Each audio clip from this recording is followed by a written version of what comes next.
Hello students, welcome once again to this continued session of our continued chapter, that is chapter number 3, motion in a straight line from unit number 2, that is kinematics, है ना। तो हमने इसके अंदर velocity acceleration ये वाला concept सीख लिया। Now it's time as promised कि हमें कुछ ग्राफ्स देखने हैं और इंटीग्रेशन डिफरेंशिएशन का कॉन्सेप्ट सीखना है ताकि we become enable to solve the questions of instantaneous velocity, instantaneous acceleration. Got it. तो उस पे मूव करने से पहले हम खत्म कर लेते हैं हमारे कुछ एक बिल्कुल बेसिक ग्राफ्स जो आपको आने ही चाहिए और आते ही होंगे in most of the cases. Like I have written here various graphs related to the motion, है ना। मोशन के साथ साथ कौन कौन से ग्राफ जुड़े हुए हैं, वन बाय वन स्टार्ट करते हैं। Like when body is at rest, when body is at rest. लो, बात तो की थी ग्राफ मोशन वाले बनाने की और स्टार्टिंग कहां से हो रही है, रेस्ट से। अगर रेस्ट पे कोई बॉडी है तो आप डिस्प्लेसमेंट टाइम ग्राफ कैसे बना सकते हो। बेसिकली अभी अपने डिस्प्लेसमेंट टाइम ग्राफ बना रहे हैं, ठीक है। अगर कोई बॉडी रेस्ट पे है और ये एक्सिस पे आप दिखा रहे हो डिस्प्लेसमेंट और इस एक्सिस पे आप दिखा रहे हो time, this is your origin. Origin मतलब जीरो, कुछ भी नहीं है, खाली। अब आपको बताना है कि अगर कोई बॉडी रेस्ट पे है then how can you show it graphically. तो इसके लिए आप क्या करते हो, आप एक स्ट्रेट लाइन ऐसे बनाते हो, this will say that body is at rest. अब ये ऐसा क्यों बता रही है, क्योंकि इसे पता क्या चल रहा है आपको। देखो यहाँ पे इधर बहुत सारी जो ये मैंने मार्क की है ये क्या बनेगी, अलग अलग time T1, T2, T3, T4 and so on. अब T1, T2, T3, T4 इससे भी फ्लेवर नहीं आता अगर, तो T1 का मतलब पहला टाइम, फिर थोड़ा और, फिर और, फिर और। मतलब आपने किसी चीज़ को सपोज 5 बजे से देखना शुरू किया है ना, 5 बजे के बाद 5:10 पे 5:20, 5:30, 5:40, जो भी आपका टाइम इंटरवल हो सकता है, आपने देखा कि वो कहाँ है। तो आपने देखा जब आपने 5 o'clock देखा था वो हमारा 0 हो गया, तो आपने देखा कि वो कुछ एक डिस्टेंस पे आपके रखी हुई है। लाइक आप किसी टेबल या टेबल चेयर वाले सेटअप पे बैठे हो और सामने आपके रूम में कोई भी एक ऑब्जेक्ट है जो आपसे सो एंड सो कुछ डिस्टेंस पे दूर है। फॉर एन एग्जाम्पल अपने मान लेते हैं कुछ 15 सेंटीमीटर, कुछ भी आप मान सकते हो, ठीक है। जस्ट एक रैंडम नंबर लिया अपन ने, 15 सेंटीमीटर दूर है और आप देखे जा रहे हो उसको कि वो जो ऑब्जेक्ट है वो विद टाइम अगले 10 मिनट बाद भी वहीं दिखता है आपको, 15 पे ही दिखता है, फिर भी वहीं दिखता है, फिर भी वहीं दिखता है, फिर भी वहीं, फिर वहीं, फिर वहीं, फिर वहीं।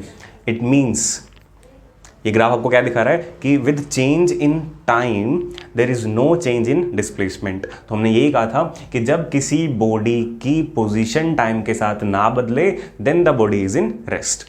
ओके, आज के बाद आपको इतना ज़्यादा समझाने की जरूरत नहीं पड़नी चाहिए, ना हमें इतना ज़्यादा सोचना है। रेस्ट का मतलब डिस्प्लेसमेंट टाइम ग्राफ के लिए बिल्कुल एक सीधी लाइन। क्लियर। अब अगर इसी ग्राफ को मतलब डिस्प्लेसमेंट वर्सेस टाइम ग्राफ को बनाना हो but not for the rest, for motion, अगर किसी मूविंग ऑब्जेक्ट के लिए बनाना हो। अब मोशन के अंदर आपके पास ऑप्शन आ सकता है कि is the motion uniform. Uniform motion का मतलब वेलोसिटी जो है वो कांस्टेंट है, वेलोसिटी इज कांस्टेंट। लाइक कोई कार जा रही है 30 किलोमीटर पर आवर से ही जा रही है, वो उसको लेना देना नहीं है कि आगे कोई आ रहा है तो मुझे कार में ब्रेक लगानी है या आगे हाईवे आ गया तो मैं स्पीड बढ़ानी है, नहीं। That is going on 30 kilometre per hour, इतनी फिक्स स्पीड पे जा रही है। तो अब क्या करोगे, कैसे बनाओगे इसका ग्राफ। लाइक इधर बना देता हूँ मैं, लो जी, दिस इज आर डिस्प्लेसमेंट, इसको मैं S लिख देता हूँ, इसको मैं T लिख देता हूँ, हम सिंबल से फैमिलियर भी हो जाएंगे साथ में। ये हमारा 0।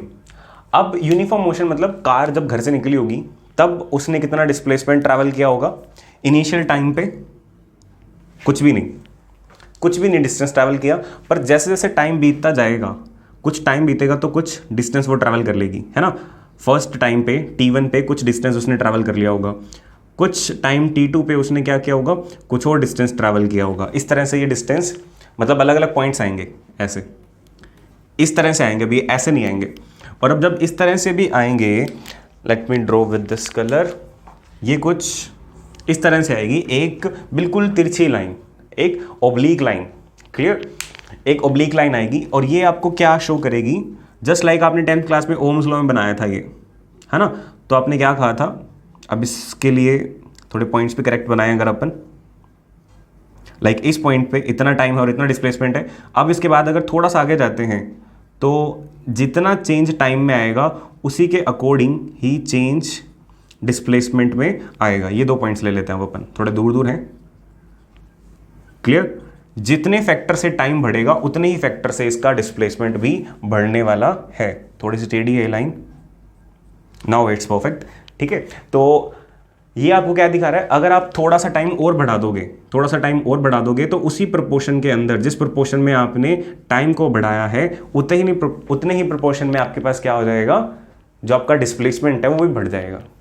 और आप हैबिट बनाना इस एस को डिस्प्लेसमेंट बोलने की, नहीं तो ये कई बार गलती करवा देता है, क्योंकि एस से स्पीड याद आ जाता है आपको। ठीक है, तो एक छोटी सी मिस्टेक हो जाती है हमसे। तो we are done with the uniform motion. ठीक है, रेस्ट के लिए क्या है, यहाँ पे छोटा सा ग्राफ बनाऊँ मैं, आई डोंट नो कि ये रिकॉर्डिंग के अंदर किस तरह का दिखेगा, चलो हटा देते हैं इसको, है ना, साफ साफ काम रखते हैं। यूनिफॉर्म मोशन के लिए कैसा है, एक ही तिरछी लाइन। ओके, अब यूनिफॉर्म मोशन की बजाय एक्सेलरेटेड मोशन भी तो हो सकता था, एक्सेलरेटेड मोशन भी हो सकता था, बिल्कुल हो सकता था। उसके लिए क्या करते हैं, लो जी देख लेते हैं। अगर होता एक्सेलरेटेड मोशन होता, इट मीन्स अब टाइम के साथ डिस्प्लेसमेंट तो बढ़ेगा बट काफ़ी तेज बढ़ेगा। आपने एक्सेलरेटर पे पैर रखा हुआ है, या बाइक स्कूटी है तो आपने जो हैंड एक्सेलरेटर है, जिसको आप रेस भी कहते हो, उसको पुश कर रखा है। ठीक है, this is our 0, this is our T, this is our S। तो इसका ग्राफ बनेगा कुछ इस तरह से। क्लियर? ये क्या दिखा रहा है आपको कि टाइम जो है, अगर आप थोड़ा सा भी बढ़ा रहे हो तो आपका डिस्प्लेसमेंट ज़्यादा बढ़ रहा है। यहाँ पे तो नहीं दिखेगा, उसके बाद यहाँ देखो, थोड़ा सा भी आपने टाइम, फॉर एग्जाम्पल ये 2 पॉइंट्स लो आप, इसके बीच में टाइम में कम गैप है, बट डिस्प्लेसमेंट वाले एक्सेस पे देखोगे तो ज़्यादा गैप है। फिर आप देखोगे यहाँ से और यहाँ के बीच में, तो टाइम के बीच में बहुत कम गैप आएगा, बट डिस्प्लेसमेंट में अच्छा खासा गैप आ जाएगा। ठीक है, ये राइज होता हुआ दिख रहा है आपको, पहले सीधा जा रहा था ऐसे, अब ये इस तरह से राइज होता हुआ दिख रहा है।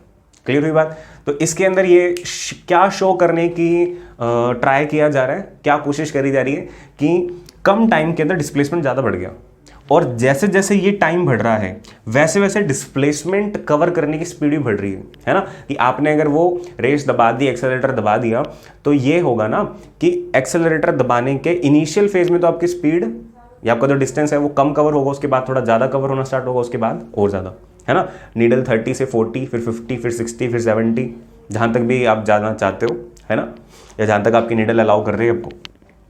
समझ के 2 बातें, कि कम टाइम के साथ ज़्यादा डिस्प्लेसमेंट, और आगे वाले टाइम के साथ एज यू मूव फर्दर ये इफेक्ट और बढ़ता जाता है। इसलिए देखो यहाँ पे ये ग्राफ ऐसे है थोड़ा, फिर ये थोड़ा और शार्प हुआ, फिर ये थोड़ा और शार्प हुआ। आप इसको टुकड़ों में देखो, ये ऐसे है, अभी ये थोड़ा शार्प है, ये थोड़ा और शार्प है, ये थोड़ा और शार्प है, ये काफ़ी ज़्यादा शार्प है। क्लियर? तो ये 2 चीज़ें इसमें से आपको दिखनी चाहिए, और ये अपने वंस एंड फॉर ऑल यहाँ पे डिस्कस कर रहे हैं। इसके बाद आपको डायरेक्टली याद होना चाहिए कि एक्सेलरेटेड मोशन का ग्राफ ऐसा होता है, ये बना ही रखा है, बनाने की ज़रूरत नहीं है दोबारा। और डिस्प्लेसमेंट टाइम ग्राफ के अंदर यही 3 है मेन। तो अगर अपने बात करें एक केस की, लाइक कभी कह देता है कि अगर किसी ऑब्जेक्ट की इनफाइनाइट वेलोसिटी हो, तो ऑब्जेक्ट हैविंग इनफाइनाइट वेलोसिटी, पहले तो ये बताओ कि क्या ये चीज़ पॉसिबल है कि आपकी बाइक के अंदर वेलोसिटी कितनी हो, 10 किलोमीटर पर आवर, 20, 30, 40, 50, 100? नहीं, इनफाइनाइट वेलोसिटी होना प्रैक्टिकली तो पॉसिबल नहीं है, बट थ्योरेटिकली, लो जी हम बनाना तो जानते ही है ना, this is R S, this is our T, this is 0। अगर हम लोग फिजिक्स में आकर के इन्फिनिटी की बात नहीं कर पाए तो फिर क्या फ़ायदा। अगर किसी बॉडी की वेलोसिटी इनफाइनाइट हो जाए तो उसका ग्राफ कुछ इस तरह का बनेगा, बिल्कुल ऐसे स्ट्रेट लाइन। ठीक है, अब इस स्ट्रेट लाइन का क्या मतलब है, ये यहां के बनाया, थोड़ा इधर और थोड़ा उधर क्यों नहीं बनाया।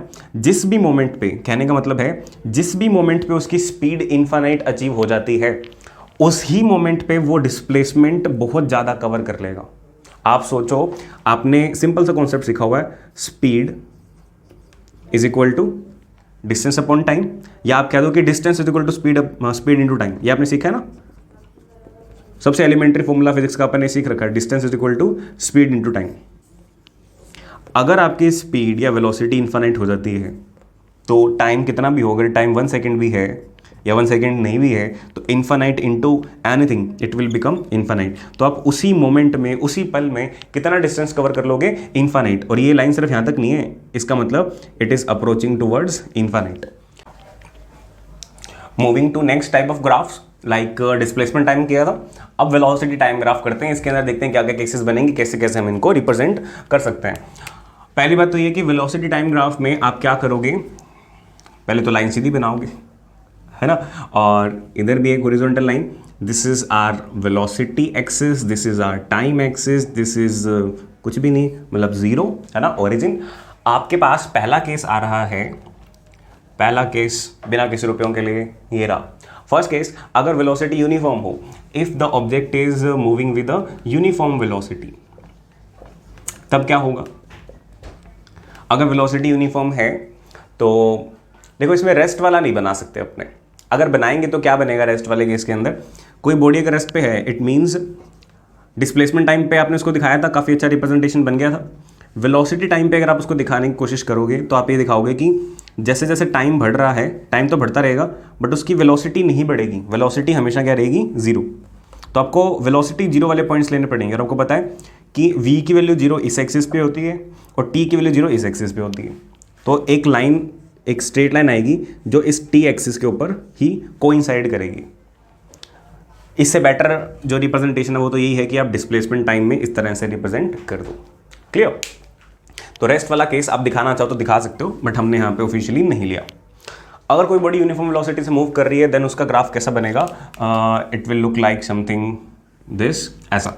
इसका मतलब क्या हुआ कि टाइम चाहे कितना भी बदलता रहे, टाइम की वैल्यू बदलती रहेगी 1 2 3 4 5 6, बट जो 1 पे वेलोसिटी की वैल्यू है वही 2 पे है, वही 3 पे है और वही 4 पे सेम रहेगी। ये जितनी भी है, ये जितनी भी है वो फिक्स रहेगी। क्लियर? अब अपनी बात करते हैं सेकेंडली एक्सेलरेशन की। एक्सेलरेशन की, if a body is moving with acceleration, और एक्सेलरेशन भी अगर कांस्टेंट एक्सेलरेशन है तब की। कांस्टेंट एक्सेलरेशन, जब अपने एक्सेलरेशन वाला टॉपिक किया था तो अपने देखा था कि लाइक किसी बॉडी की स्पीड है 30 मीटर पर सेकेंड, फिर हो जाती है 32, फिर हो जाती है 34, फिर हो जाती है 36। आफ्टर एवरी सेकेंड, हर एक सेकंड के अंदर ये 2 मीटर पर सेकंड बढ़ रही है। कितनी बढ़ सकती है, बट ये हमेशा इंक्रीज कितना आ रहा है? 2 2 2। तो ये this is the case of uniform acceleration. अब वेलोसिटी बढ़ रही है, velocity is not uniform, velocity is changing, but acceleration is, it is constant. तो अब आप क्या करोगे? ये वाला ग्राफ अब इसके लिए नहीं रहा, इसके लिए क्या आएगा? इसके लिए आएगा कुछ ऐसा। देखो सेम जैसा वहां पे आया था यूनिफॉर्म वेलोसिटी के लिए। क्लियर? वहां यूनिफॉर्म वेलोसिटी के लिए आया था। समझ में आया आपको? और अच्छा, एक और चीज बिफोर मूविंग फर्दर, ग्राफ्स के अंदर कि आपको ये याद रखना होता है, कुछ ध्यान देने वाली चीजें हैं, छोटी छोटी बारीकियां ऐसी, कि 2 एक्सिस हैं, एक ये वाला वर्टिकल और एक ये वाला हॉरिजॉन्टल। अब वर्टिकल एक्सिस पे मेनली अपने वही क्वांटिटी लेते हैं जो डिपेंड करती है। क्लियर? हम ये 2 वर्ड्स सुनेंगे, बहुत बारी सुनने वाले हैं, एक डिपेंडेंट क्वांटिटी और एक वर्ड सुनेंगे इंडिपेंडेंट क्वांटिटीज। शायद आपने पहले सुना हो डिपेंडेंट और इंडिपेंडेंट। क्लियर? डिपेंडेंट मतलब जो किसी पे डिपेंड करे, और इंडिपेंडेंट जो खुद अपनी वैल्यू रखती है कुछ। क्लियर? तो यहां पे हम लेते हैं dependent variable, dependent physical quantity, और यहां पे आप लोगे इंडिपेंडेंट। मतलब आपको ये देखना था कि किस टाइम पे कितनी वेलोसिटी है। तो टाइम आपको पहले से पता है कि मुझे चेक करना है 5 सेकंड पे कितनी वेलोसिटी है, तो t इज इंडिपेंडेंट, और उस t पे कितनी वेलोसिटी होगी, वेलोसिटी डिपेंड करती है, क्योंकि टाइम अगर आपने कम लिया होता, सपोज 5 सेकंड का पॉइंट यहाँ है, तो 5 सेकंड पे वेलोसिटी कितनी दिख रही है आपको? इतनी। अगर आपने पॉइंट सपोज पहले लिया होता तो velocity should have been lesser, अगर आपने बाद में लिया होता तो ये थोड़ी ज़्यादा होती। क्लियर? समझ में आ रहा है आपको? तो ये कुछ एक बेसिक फैक्ट है कि आप इधर डिपेंडेंट क्वांटिटी को लेते हो और उधर इंडिपेंडेंट क्वांटिटी को लेते हो। कि आप ये भी पूछ सकते हो कि सर टी उधर क्यों लिया है ना, इधर ले लेते टी और वी उधर ले लेते। इस तरह के क्वेश्चन भी आ सकते हैं, तो आए चाहे नहीं आए आपको एड्रेस कर दिया गया इस क्वेश्चन के लिए। सेकेंड मोस्ट इंपॉर्टेंट थिंग जो आपको ये सीखनी है कि जब भी आप एक ग्राफ बनाओगे, जब भी कोई भी ग्राफ बनाओगे, तो उस ग्राफ की जो भी शेप आएगी उस शेप के अंडर जो एरिया बनेगा, लाइक इसी ग्राफ को मैं फिर से बनाऊं, अगर ये ग्राफ किसके वर्सेस था, it is v versus t, और यहाँ पे कुछ ऐसी शेप आ रही है, सपोज यहाँ तक इसका मोशन है, इतना ही दिया हुआ अपने को। अब इस शेप के नीचे क्या कुछ एरिया बन रहा है?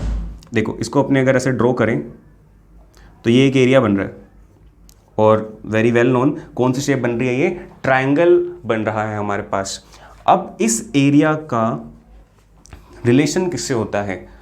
फिजिकली। समझो ये आपने चीज़ कर रखी है, और 10th में भी नहीं 9th में कर रखी है, समझते हैं इसको, ये हमेशा के लिए एप्लीकेबल रहेगी, पूरी फिजिक्स के लिए, पूरी ज़िंदगी के लिए ये चीज़ एप्लीकेबल रहेगी। जो भी area under curve, proper language में बोलते हैं इसको, एरिया अंडर कर्व जो होता है that is equal to area under curve, ये लिख लेना अपनी कॉपी के अंदर साइड में कहीं नोट डाल के, is equal to rise into run. ये क्या है? उगो और भागो, राइज उठो और भागो नहीं, राइज मैंने, देखो इसको बोलते हैं राइज, बिल्कुल बेसिक, क्योंकि देखो कल ये y एक्सिस था, कभी ये x एक्सिस हुआ करता था, है ना, उसके अलावा हमें कुछ पता नहीं था। अभी थोड़ी देर पहले ये s था और ये क्या था, t था, आज ये v हो गया, और चलो वो तो t ही पड़ा है, कल को ये कुछ और हो जाएगा, वो कुछ और हो जाएगा, है ना, चेंज होते रहते हैं। तो इसके लिए हम एक वर्ड यूज़ करते हैं कि दिस इज राइज, ये राइज एक्सिस है, और ये रन एक्सिस है, जहाँ ये भागने वाला एरिया है और ये उठने वाला एरिया है। क्लियर? तो बिल्कुल बेसिक वर्ड्स के अंदर बिल्कुल कॉन्सेप्चुअल बात बता रहा हूँ आपको मैं, कि कभी भी एरिया अंडर कर्व निकालना है that will be equal to rise multiplied by the run. ये आप हमेशा दिमाग में बात चिपका के रख लो। और ऐसा क्यों? क्योंकि आपको पता है वैसे भी कि एरिया क्या होता है, length into breadth, side into side, इस तरह से करना पड़ता है आपको। तो यहाँ पे जो दो साइड्स हैं वो कौन है, एक राइज और एक रन, सिंपल। तो एरिया अंडर द कर्व आता है राइज इंटू रन। अब ये चीज़ काम कहाँ आएगी? लाइक आपसे पूछ लिया जाए कि इस ग्राफ का वेलोसिटी टाइम ग्राफ का एरिया आपको क्या देगा, विच quantity is obtained by the area under curve of velocity time graph, so you must know that. तो आप देखो इसके एरिया के अंदर इसका जो एरिया आएगा वो होगा multiplication of velocity into time. Depend करेगा कि कितनी वेलोसिटी, लाइक इस पूरे एरिया की बात करोगे तो आपको क्या चाहिएगी, half into base into height. ये वैसे फिजिक्स की तो बात रही नहीं, मैथ्स की है, बेस इंटू हाइट है ना। बेस आपको ये पता लग जाए कि टाइम कितना है, वेलोसिटी मतलब कि आपको ये हाइट पता लग जाए, और हाइट कैसे पता चलेगी आपको कि कोरस्पॉन्डिंग जो वेलोसिटी है यहाँ पे वो वेलोसिटी कितनी है। तो आपके पास half into base into height formula लगाने के लिए सारे जो वैल्यूज़ हैं वो आ जाएंगी, आप डालोगे आपके पास आंसर भी आ जाएगा। वो मैथ्स थी। फिजिक्स की बात करते हैं, जब आप वेलोसिटी को टाइम से मल्टीप्लाई करते हो तो कौन सी क्वांटिटी आती है? हमें आंसर नहीं चाहिए, आंसर मीन्स मैथ्स नहीं चाहिए, हमें क्वांटिटी चाहिए। आप सोचो कि वेलोसिटी इंटू टाइम या स्पीड इंटू टाइम सोच लिया करो। स्पीड को टाइम से जब मल्टीप्लाई करते हो तो क्या आता है, डिस्टेंस। तो वेलोसिटी को टाइम से जब मल्टीप्लाई करोगे तो क्या आएगा, डिस्प्लेसमेंट। समझे? तो एरिया अंडर कर्व कुछ एक स्पेशल क्वांटिटी भी दे जाता है कई बार। अगर हमें पता करना हो, ये ग्राफ अपने को यहाँ तक दे रखा है, अगर हमें पता करना हो कि इतने टाइम स्पैन में बॉडी कितना डिस्प्लेस हो चुकी है, तो you have to find the area under curve. आपसे पूछा गया कि 6 सेकंड तक बॉडी जो है वो कितना डिस्प्लेस हो चुकी थी, तो आप क्या करो, यहाँ पे 6 पॉइंट ढूंढो, है ना, और 6 तक का एरिया अंडर कर्व निकाल लो। आई गेस थोड़ी स्ट्रेट लाइन हो, ये नहीं हो तो आप इसको कंसिडर कर लेना, that is not a point of discussion. ज़्यादा ही वेरिड है भाई ये तो चलो, इतनी भी स्ट्रॉन्ग इमेजिनेशन नहीं है अपनी। लो, यहाँ तक आप करो और इसको क्या करो, इस पार्ट को शेड कर लो और इसका आप एरिया निकालना स्टार्ट कर दो। जो एरिया आएगा that will be the what that will B, अपने आप बोलने की कोशिश क्या करो, है ना, या पोज कर लिया करो और फिर बोलने की ट्राई क्या करो, that will be the displacement covered in so and so second. जितना भी आपने लिया है उतने सेकंड के अंदर, उतने टाइम के अंदर डिस्प्लेसमेंट कवर्ड जो है वो आएगा वहाँ पर। ठीक है, तो this is one of the thing जो आपको हमेशा के लिए ध्यान रखनी है। अब इसको बारी बारी बताने की ज़रूरत नहीं है, लाइक आपको वो बोर्ड मास रूल एक बारी बता दिया गया तो बारी बारी बताने की ज़रूरत है नहीं दिमाग में।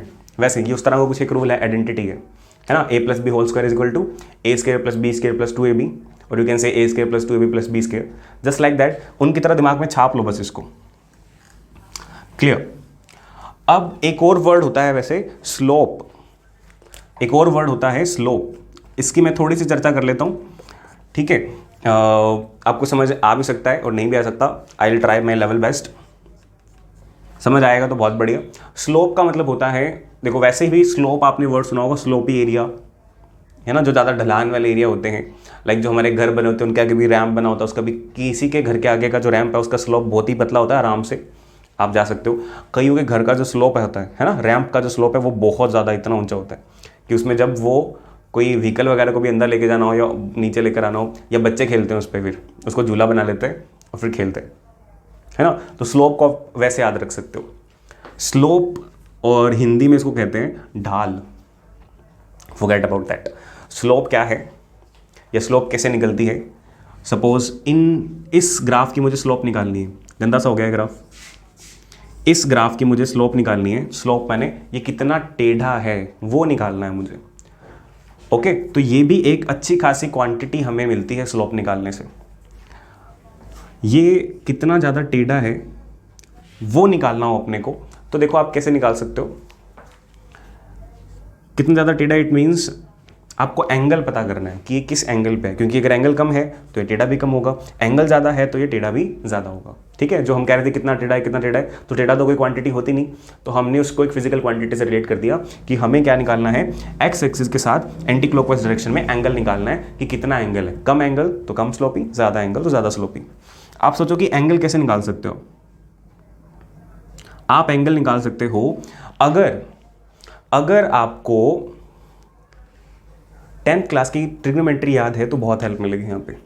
आप ये एंगल को निकाल सकते हो अगर आपको ये वाली लेंथ और ये वाली लेंथ पता है तो। अच्छा, एरिया के लिए भी तो यही कहा था, एरिया के लिए भी ये दोनों चीज़ें पता होनी चाहिए और स्लोप के लिए भी ये पता होनी चाहिए। आप मुझे बताओ कि tan ऑफ थीटा क्या था। किसी ना किसी शॉर्ट ट्रिक से आपको याद करवाया होगा, है ना। One of the short trick, चलो जो भी, तुम अपने मन में बोल लो, मैं अपने मन में बोल देता हूँ, क्योंकि मैथ्स तो है नहीं, फिजिक्स है ये।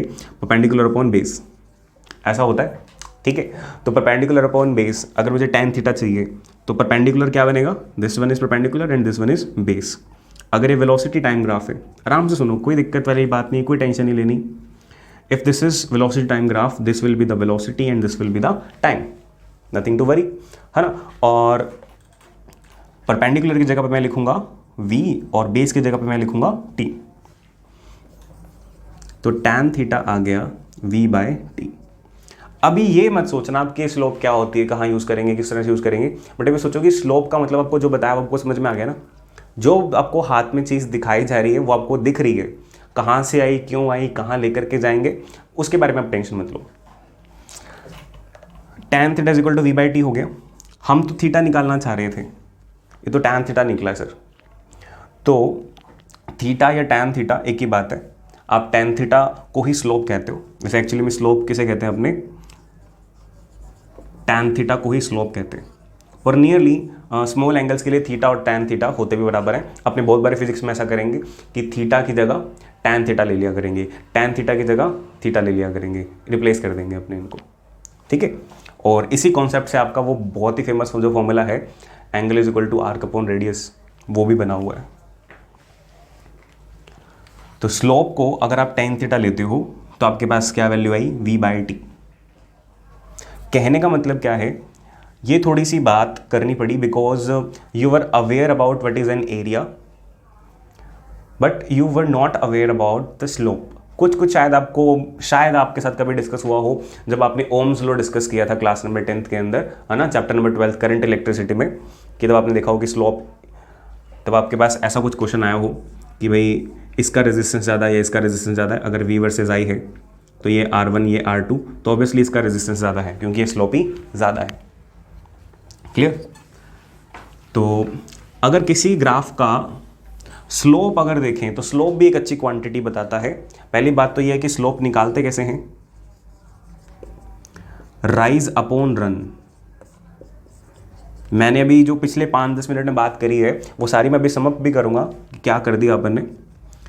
अभी छोटे छोटे फिलअप्स भर रहे हैं, फिर एकदम कलेक्ट करके पैक करके छोड़ेंगे सारे काम को। राइज अपॉन रन, देखो v was our rise and t was our run. और ये देता क्या है हमें, ये भी एक कुछ खास क्वांटिटी देता है, वो हमें हर बारी देखनी पड़ेगी कि क्या क्वांटिटी देता है, उसका कोई फिक्स फॉर्मूला नहीं है। लाइक यहाँ पे अगर आप देखो velocity upon time, velocity upon time ये क्या होता है, एक्सेलरेशन।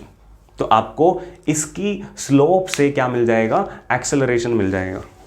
क्लियर हुई बात? नहीं हुई, कुछ कुछ हुई, कुछ कुछ नहीं हुई। मैं आपको वापस क्लियर करता हूँ। अब अपन ने छोटी छोटी छोटी सारी तैयारियां कर ली हैं, अब आप मेरी वो दोनों बातें सुनने के लिए तैयार हो। और ये मैं बता रहा हूँ कि one of the most basic things and most important things हैं। Look here, once and for last, v and t आपके पास कोई ग्राफ है, आपके पास इस तरह का कुछ ग्राफ है। This is our time 0 and this is our final time t, और यू कैन से सपोज कोई मोशन हुआ है 10 सेकेंड्स तक, ठीक है। अब आपको अगर किसी भी टाइम पर कोई वेलोसिटी चाहिए तो आप इस ग्राफ से पता कर सकते हो बहुत इजीली। अगर सपोज आपको किसी टाइम 5 सेकंड पे वेलोसिटी चाहिए, then what will you do, आप यहाँ से एक परपेंडिकुलर ज्वाइन कर दो, जो पॉइंट आएगा उस पॉइंट को आप यहाँ पे ज्वाइन कर दो, और यहाँ पे जो कॉरस्पॉन्डिंग वैल्यू होगी v की, वही उस टाइम पर वेलोसिटी होगी। तो इस ग्राफ की पहली एप्लीकेशन कि किसी भी t अगर गिवन है आपको, तो आप क्या कर सकते हो, वेलोसिटी को फाइंड आउट कर सकते हो। क्लियर? तो ये बेसिक चीज होगी। दूसरी चीज आप क्या निकाल सकते हो, आप एरिया निकाल सकते हो इस ग्राफ का। आपको पता है ना एरिया क्या होता है, राइज इनटू रन। और उससे क्या निकलेगा, आपको कहा कि हर बारी अलग अलग क्वांटिटी निकलेगी। इस बारी क्या क्वांटिटी निकलेगी, इस बारी है वेलोसिटी और time. Velocity multiplied by time gives us displacement. तो अगर आपको ये चेक करना हो कि अगर आप 5 सेकंड से 10 सेकंड के बीच में जाते हैं, 5 सेकंड से 10 सेकंड के बीच में सिर्फ इतना डिस्प्लेसमेंट आपको पता करना है, then what will you do, आप बस इतना इतना एरिया निकाल दो, आप बस इतना इतना एरिया निकाल दो, बाकी किसी की भी टेंशन करने की आपको जरूरत नहीं है। क्लियर?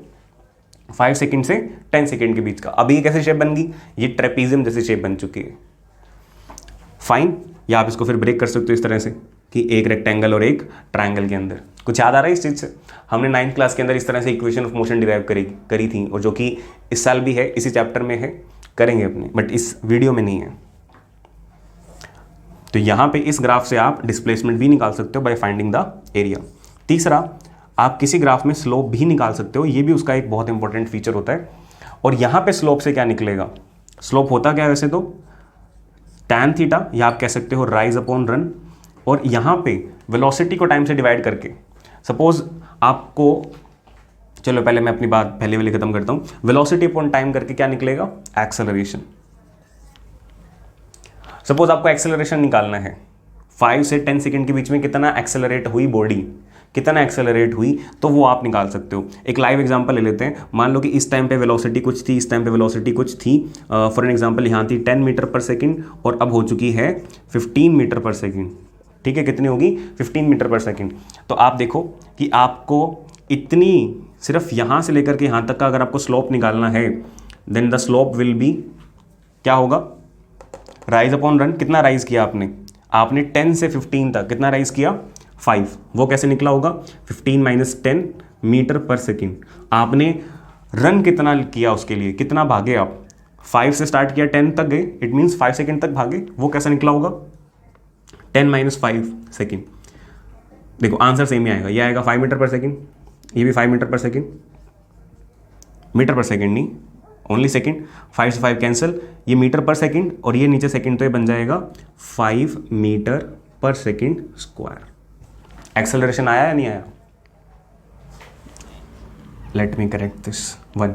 ठीक है, एक्सेलरेशन आया या नहीं आया, आ गया कि इससे इसके बीच में एक्सेलरेशन कितना है, 1 मीटर पर सेकेंड स्क्वायर है। क्लियर? ये सारी कुछ बेसिक चीज़ें आपको पता होनी चाहिए। तो ये वैसे बीच में बात स्टार्ट हो गई थी, इसको मैंने हटा दिया अब, बट ये बहुत इंपॉर्टेंट डिस्कशन हुई है जो भी हुई है।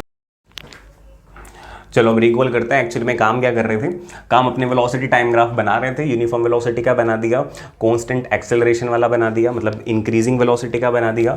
थर्ड देखते हैं कि अगर एक्सेलरेशन कांस्टेंट ना हो, एक्सेलरेशन बढ़े जा रहा है, लाइक आपने रेस इतनी सी नहीं दे रखी, आप रेस दे ही जा रहे हो, तो मीन्स कांस्टेंट एक्सेलरेशन नहीं है, इंक्रीज्ड, या आप कहो non uniform acceleration, that would be a better word. Non uniform acceleration. अगर ऐसा है तब आप इसका ग्राफ अगर बनाने जाओगे then it will look like something like that. Basic आपको पता ही है, this is our T, this is our V, this is zero. और आप देखो नॉन यूनिफॉर्म वेलोसिटी का ग्राफ जो बना था ना डिस्प्लेसमेंट टाइम के लिए, सेम वैसा ही बनाना आपको, सेम वैसा ही। तो ये देखो इस तरह का। और अब मुझे बताने की ज़रूरत नहीं पड़ेगी ये ऐसा क्यों बताया जा रहा है, क्यों बनाया जा रहा है। इसमें दो चीज़ें छुपी हैं वही वाली कि एक तो कम टाइम में ज़्यादा वेलोसिटी आ रही है, और दूसरा एज द टाइम इंक्रीजेज वो जो चेंज इन वेलोसिटी है उसके लिए टाइम कम लगेगा। क्लियर? तो ये हो गया नॉन यूनिफॉर्म एक्सेलरेशन के लिए। अब अगर अपने बात करते हैं नेक्स्ट केस की retardation, negative acceleration. I think acceleration वाले टॉपिक में हमारी इसकी बात रह गई थी। नेगेटिव एक्सेलरेशन आप कह दो, या इसके लिए एक और वर्ड है रिटार्डेशन। रिटार्डेशन का मतलब क्या होगा? देखो पॉजिटिव एक्सेलरेशन क्या करता है, आपकी व्हीकल की स्पीड को बढ़ा देता है, तो नेगेटिव एक्सेलरेशन क्या करेगा, घटा देगा। तो क्या ऐसा कोई भी एक्सेलरेटर होता है जिससे कि स्पीड घट जाए? एक्सेलरेटर तो नहीं होता, बट ब्रेक तो होती है। ब्रेक क्या काम करती है? रिटार्डेशन का काम करती है, उससे आपकी जो स्पीड है वो कम हो जाती है। क्लियर? तो जस्ट यही कॉन्सेप्ट है, रिटार्डेशन मतलब एक्सेलरेशन नेगेटिव में आ गया। अगर कोई बॉडी इस तरफ मूव कर रही है, आप ये भी कॉन्सेप्ट समझ लो, इस तरफ मूव कर रही है ना, तो आप क्या कहते हो उसकी वेलोसिटी पॉजिटिव है, इस तरफ एक्सेलरेशन लग रहा है, उसी की डायरेक्शन में मोशन ऑफ द बॉडी में ही एक्सेलरेशन लग रहा है, तो अपने कहेंगे एक्सेलरेशन पॉजिटिव है। अगर समहाउ बॉडी मूव तो इधर कर रही है बट एक्सेलरेशन इधर लग गया तो ये एक्सेलरेशन नेगेटिव है। ठीक है? तो ब्रेक्स जब लगती हैं तो एक्चुअली में क्या होता है, ब्रेक्स ना लगाने के बजाय आप क्या कर सकते थे रोकने के लिए? कभी छोटे बच्चे का स्कूटर रोका आपने? वैसे ही रोकना तो नीचे गलत हरकत है, बट कोई ऐसे घर के अंदर भी कई बच्चे होते हैं, कई बार तो पंगे लेके बार बार आ रहे होते हैं, तो अपने पैर से दिखाने के लिए भी हम बहुत ज़्यादा ताकतवर हूँ, पैर से या हाथ से ऐसे रोक देते हैं उनका स्कूटर को, जोर लगाते हैं बेचारे, फिर हम रोक देते हैं, है ना। या कई बार तेज़ी से आ रहे होते हैं तो हम ऐसे हाथ लगा लगा के थोड़ा पीछे तक आके रोक देते हैं। तो हमने क्या किया, उसको नेगेटिव एक्सेलरेशन दे दिया। ठीक है? तो उसको अपन ने नेगेटिव एक्सेलरेशन दे दिया, इट मीन्स उसकी वेलोसिटी को हमने धीरे धीरे धीरे धीरे कम कर दिया। अब ये जो रिटार्डेशन है, नेगेटिव एक्सेलरेशन है, ये भी तो यूनिफॉर्म या नॉन यूनिफॉर्म हो सकता है। फॉर केस अगर हम यूनिफॉर्म की बात कर रहे हैं, यूनिफॉर्म की बात कर रहे हैं कि यूनिफॉर्म अगर कोई एक्सेलरेशन मिल रहा, हमें यूनिफॉर्म नेगेटिव एक्सेलरेशन मिल रहा है, तो ग्राफ कैसा बनेगा? लेट मी इरेज दिस, यही स्केलेटन यूज हो जाएगा। ओके, अब अगर कोई, जैसे वो बच्चा आ रहा था, उसके पास कुछ एक वेलोसिटी थी, है ना, कुछ एक वेलोसिटी थी, साइकिल पे आ रहा था, आपने क्या किया, आपने हाथ लगाया और साथ में थोड़ा थोड़ा पीछे चले, कुछ एक स्टेप बाद उसकी साइकिल रुक गई, है ना। तो वेलोसिटी धीरे होती गई, कम होती गई, होती गई, होती गई। अगर वो बच्चा बिल्कुल रुक जाता है तो आप इसको यहाँ पे टच करा दें, अगर नहीं रुका तो थोड़ा पीछे, जहाँ तक, कहाँ तक जाएगी लाइन, जितनी कम उसकी वेलोसिटी होगी। जैसे अगर इतनी हुई है तो यहाँ तक इस लाइन को ला के रोक देना है। बिल्कुल रोक दिया आपने तो ये यहाँ पे टच होगी। क्लियर?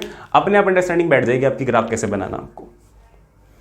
अच्छा, अब अगर बच्चा रुक गया तो अपने कई बार ऐसे भी करते हैं, उसको फिर अपने दम दिखाना चालू करते हैं और फिर वो उल्टे पैर भागना स्टार्ट कर देता है। भागना नहीं मतलब उसकी साइकिल उल्टी चलनी स्टार्ट हो जाएगी, है ना। तो अगर ऐसा कुछ हो, व्हाट आई वांट टू से इज कि इस बारी आपने दिया तो नेगेटिव एक्सेलरेशन ही है, बट आपने स्टार्ट कहां से किया, जब आपने उसको नेगेटिव एक्सेलरेशन दिया, इस बारी उसकी जो वेलोसिटी है वो 0 थी, तो उसका ग्राफ ऐसा बनेगा। क्लियर? उसका ग्राफ इस तरह का कुछ बनेगा। क्लियर? दोनों ही यूनिफॉर्म है, पर जब कुछ वेलोसिटी से शुरुआत करोगे तो आप उसको 0 तक लेकर आ जाओगे, जब आप 0 से स्टार्ट करोगे तो उसको कुछ वेलोसिटी दोगे, बट नेगेटिव एक्सिस में उल्टा जा रहा है, वो सीधा नहीं जा रहा। क्वाइट सिंपल, समझ में आया? आगे बढ़ते हैं, इस डायग्राम को हटा देते हैं, अब इसको खत्म भी कर लेते हैं। तीसरा, डिस्प्लेसमेंट टाइम बना लिया, वेलोसिटी टाइम बना लिया, अब एक्सेलरेशन टाइम ग्राफ बना लेते हैं। एक्सेलरेशन टाइम ग्राफ में मैंने पहले 3 केस लिख दिए to save the time. Constant acceleration अगर किसी बॉडी के पास है कि आपने एक्सेलरेटर को कॉन्स्टेंटली पुश कर रखा है कि उसका एक पर्टिकुलर अमाउंट से, जो अपने कहा था कांस्टेंट एक्सेलरेशन से वो बॉडी मूव कर रही है, तो इसका ग्राफ कैसे बनेगा? कुछ ऐसा। ठीक है? कांस्टेंट एक्सेलरेशन का वेलोसिटी टाइम ग्राफ के अंदर ऐसा बन रहा था, बट इस स्टेप के अंदर ऐसा हो गया। ये दूसरी बारी हुआ है। जब यूनिफॉर्म वेलोसिटी वाला देखा था डिस्प्लेसमेंट टाइम में, एक ऑब्लिक लाइन थी, स्ट्रेट लाइन भी बोल देते हैं उसको, पर वेलोसिटी टाइम के अंदर आके वो बन गया था ऐसा। तो सिमिलर इसके अंदर ऐसा हुआ, तो ये केस हमारा डन। फिर अगर एक्सेलरेशन इंक्रीज हो रहा हो यूनिफॉर्मली, देन व्हाट? तो यूनिफॉर्मली अगर कोई भी चीज़ इंक्रीज होती है इसके अंदर तो आप ऐसा बनाते हो उसको। क्लियर? तो दिस इज ऑल्सो डन, हो गया ये। अब अगर बात करें, लो इसको भी हटा देते हैं। अब अगर डिक्रीज हो रहा हो एक्सेलरेशन डिक्रीज हो रहा हो तो आप क्या करोगे? इस तरह से जाओगे। डिक्रीज होता होता जीरो हो गया तो यहाँ तक रुक जाओगे। अगर जीरो होने के बाद भी एक्सेलरेशन नेगेटिव हो गया तो आप इसको क्रॉस कर जाओगे। जीरो नहीं हुआ तो आप यहाँ तक रुक जाओगे, ठीक है? या यहाँ तक रुका हुआ दिख रहा तो आपको दिख रहा है कि एक्सेलरेशन कम होता गया, बट जीरो नहीं हुआ, कुछ आकर के रुक गया। क्लियर? तो ग्राफ कहाँ कहाँ यूज होंगे? या तो ग्राफ दिया होगा तो आपको उसके अकॉर्डिंग मोशन समझ में आएगा, या आपके पास कोई मोशन है तो आप उस मोशन को ग्राफ के अकॉर्डिंग समझा सकते हो, ठीक है? तो ग्राफ है जस्ट लाइक क्या हो गया, एक आइडेंटिटी प्रूफ हो गया। किसी पर्सन का आइडेंटिटी प्रूफ उसके बारे में फीचर्स बता देगा, ठीक है? और अगर किसी का आइडेंटिटी प्रूफ मिल गया तो उसके फीचर्स आपको वहां से पता लग जाएंगे। कुछ रिलेट हुआ? शायद अगर हुआ हो तो हेल्प करेगा कि ग्राफ क्या है। जस्ट उसका एक पिक्चर हो गया इन द मैथमेटिक लाइंस, इनकी फॉर्म में, स्केच की फॉर्म में उनका मोशन का description, the correct word is description हमने दे दिया। क्लियर? सो अब नेक्स्ट सेशन में हम डिस्कस करेंगे इंटीग्रेशन और डिफरेंशिएशन के कुछ बेसिक्स और उस पे बेस्ड कुछ न्यूमेरिकल्स, कुछ फॉर्मूलाज, कुछ आइडेंटिटीज, इंस्टेंटेनियस वेलोसिटी और इंस्टेंटेनियस एक्सेलरेशन के कुछ numericals. Till then goodbye, take care.